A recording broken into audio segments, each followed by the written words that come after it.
वहीं 26 सितंबर से शुरू हो रही शारदीय नवरात्रि की तैयारी लगभग पूरी कर ली गई है। 26 सितंबर से शुरू होने वाली ये नवरात्रि 4 अक्टूबर तक चलेगी। ऐसे में मंदिरों में साफ सफाई का विशेष ध्यान दिया जा रहा है। पंडालों को भव्य तरीके से सजाया जा रहा है। वहीं मूर्तिकारों ने भी मूर्तियों को पूरी तरह से तैयार कर दिया है। इस साल कोरोना वायरस का प्रकोप कम होने के चलते नवरात्रि पर किसी तरह की बंदिशें नहीं है। यही वजह है कि मूर्तिकारों को बड़ी संख्या में ऑर्डर मिले हैं। कोरोना रही से तो मतलब काम धाम बंद रही से अब थोड़ा सा प्रोग्रेस हो रहे, मतलब काम बढ़िया चला था भाई। अब एक हर बाद ऐसे बढ़िया मूर्ति की इतना डिमांड बढ़ गया है कि हम पूर्ति नहीं कर पाते हैं। भिंड में आस्था का एक ऐसा केंद्र है, एक ऐसा मंदिर है जिसका न सिर्फ इतिहास प्राचीन है बल्कि इसकी मान्यताएं भी दूर दूर तक फैली हैं। दरअसल जिला मुख्यालय से 25 किलोमीटर दूर कुंवारी नदी के पास पावई गांव में मां भगवती का ऐतिहासिक मंदिर है जो पावई वाली माता के नाम से प्रसिद्ध है। बताया जाता है कि यह मंदिर 1000 साल पुराना है और 11वीं शताब्दी में इसका निर्माण करवाया गया था। खास बात यह है कि माता की मूर्ति एक कुएं के अंदर है और हजारों साल से मूर्ति कुएं में ही स्थापित है और वहीं पूजा अर्चन होती है। दशहरे में यहां विशाल मेले का आयोजन होता है जिसमें बड़ी संख्या में लोग आते हैं। नवरात्र में पूरे 9 दिन इस मंदिर में हजारों की संख्या में भक्त पूजा करने के लिए आते हैं।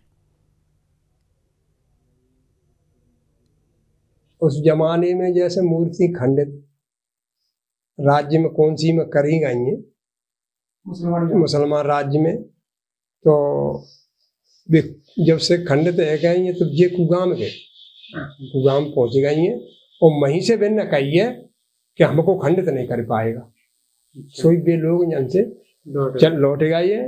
तो आज कुगाम में पूजा है रही है और बगल में ही उनकी मठिया है, तो वहां में अपने दिन का और कोई मूर्ति है ना, उनका वो घर है। पावई वाली माता पे बहुत बड़े बड़े लोग आते हैं और उनका जो बहुत बहुत भले होती है वो जो है इस मंदिर पे शिव लोग आते हैं और बड़ी धूमधाम से उसकी जो है व्यवस्था करती है। वहीं महंगाई की मार इस बार नवरात्र पर भी पड़ती दिख रही है। कोरोना के 2 साल बाद नवरात्र की धूम तो दिख रही है लेकिन महंगाई ने लोगों की कमर तोड़ रखी है। सबसे ज्यादा मार मूर्ति कारीगरों पर पड़ी है। दरअसल महंगाई बढ़ने से मूर्ति बनाने में इस्तेमाल होने वाली तमाम चीजें महंगी हो गई हैं जिसकी वजह से मूर्तियों को तैयार करने में काफी खर्च आ रहा है। यही वजह है कि मूर्तियां महंगी बिक रही हैं। ऊपर से मिट्टी की मूर्तियों को बनाने में ज्यादा खर्च आता है। इसकी वजह भी दाम पहले के मुकाबले काफी बढ़ गए हैं। पहले जहां लोग बड़ी बड़ी मूर्तियों की स्थापना करते थे लेकिन अब महंगाई बढ़ने के कारण छोटी छोटी मूर्तियों की बुकिंग करवा रहे हैं।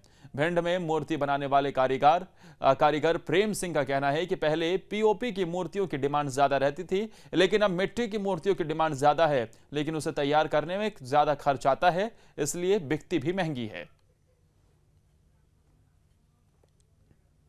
मूर्ति के साथ मांग तो सही है, पिछली लॉकडाउन में मांग कम थी, महंगाई के हिसाब से लोग ले नहीं पा रहे, महंगाई थोड़ी ज्यादा है। लोग समस्या ये बोले लॉकडाउन में काम नहीं किया, पैसे ही नहीं, अभी लॉकडाउन खुला है तब कुछ कमाएंगे तो देंगे।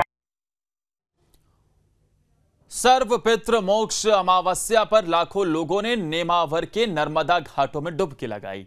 दरअसल प्रशासन की ओर से नर्मदा नदी में पर्व स्नान पर रोक लगाई गई है लेकिन बावजूद इसके लाखों लोगों ने नर्मदा में आस्था की डुबकी लगाई। वहीं लोगों की भारी भीड़ को देखते हुए प्रशासन भी सुरक्षा व्यवस्था में लगा रहा। यहां तक कि खुद एडिशनल एसपी सूर्यकांत शर्मा वहां मौजूद रहे ताकि श्रद्धालुओं को किसी तरह की कोई समस्या ना हो। सर्वपितृ मोक्ष अमावस्या पर जो श्रद्धालु काफ़ी अधिक संख्या में यहाँ पर आए हुए हैं उनको सुरक्षित रूप से स्नान कराने के लिए हमारी प्रॉपर व्यवस्था है। पुलिस की टीम पूरी जगह जगह पर तैनात है। एसडीआरएफ की टीम भी नाव के माध्यम से अपनी निगरानी कर रही है जिससे कोई भी अगर होती है तो त्वरित रूप से उसको बचाव और दल की कार्रवाई सुनिश्चित की जा सके। इसके साथ साथ नगर परिषद की जो टीम है उसके द्वारा रात्रि में जो श्रद्धालु आए थे उनके प्रकाश की व्यवस्था ठहरने की और उनको सुरक्षित रूप से साफ सफाई व्यवस्था, पार्किंग की व्यवस्था भी की गई है। अमावस्या को लेकर लगभग 1 लाख से ज़्यादा लोगों के आने की संभावना को देखते हुए हमने लगभग 300 जवान लगाए हैं। 4 लाखपति अधिकारी हैं, 10 टीआई लगे हुए हैं, 25 सब इंस्पेक्टर हैं और होमगार्ड के भी 20 जवान हैं। प्राइवेट नाविक भी हमने हायर करके रखे हैं। हमने नावों की यहाँ पर बैरिकेडिंग भी की है और पल पल पर हम नज़र रखे हुए हैं, क्योंकि बरकी डैम से पानी छूटा हुआ है, तो किसी भी प्रकार का पानी का स्तर कोई बढ़ता है तो उसमें हम नज़र रखे हुए हैं और श्रद्धालुओं को हम सुरक्षित स्नान कर वापस भेज रहे हैं।